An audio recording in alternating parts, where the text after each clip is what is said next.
الموسم الثالث من انمي وان بانش مان اخيرا نزل.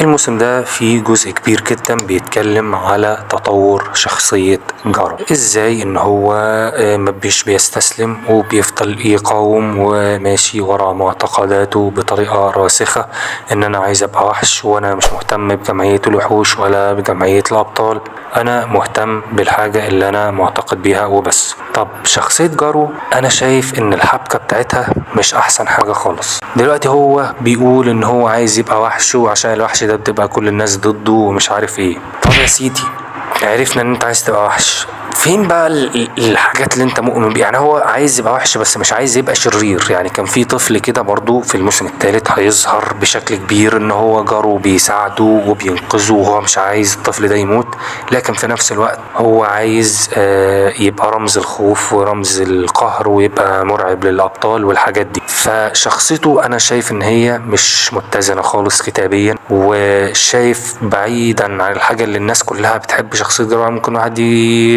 يشتمني في الكومنتات يقول جارو ده شخصية عظيمة شخصية رهيبة، لكن هو الحاجة الوحيدة المميزة فيه هي تطوره وعدم رغبته في الاستسلام، لدرجة ان هو في مرحلة ما في الموسم الثالث واللي قرأ المانجا هيبقى عارف هيوصل لقوة متساوية مع قوة سايتاما. طب يا سيدي هو وصل لقوة متساوية مع سايتاما، ولكن انا بتكلم على المعتقدات بتاعته. المعتقدات بتاعته انا حاسها تافهة وطفولية ومش منطقية. بيقعد يحوم كده ويلف اللي هو انا عايز ابقى وحش بس مش عايز ابقى شرير.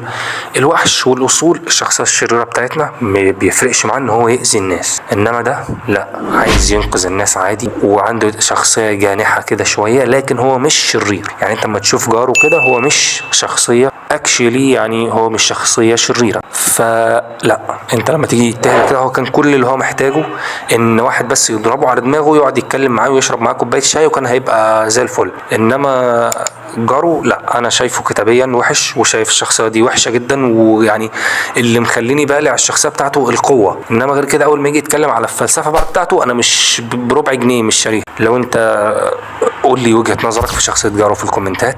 لو انت شايف ان كان ممكن يبقى فيه شويه تعديلات عليها كان ممكن تبقى احسن من كده بكتير. لو انت مختلف معايا يا ريت ما تشتمش وتقول لي ايه رايك.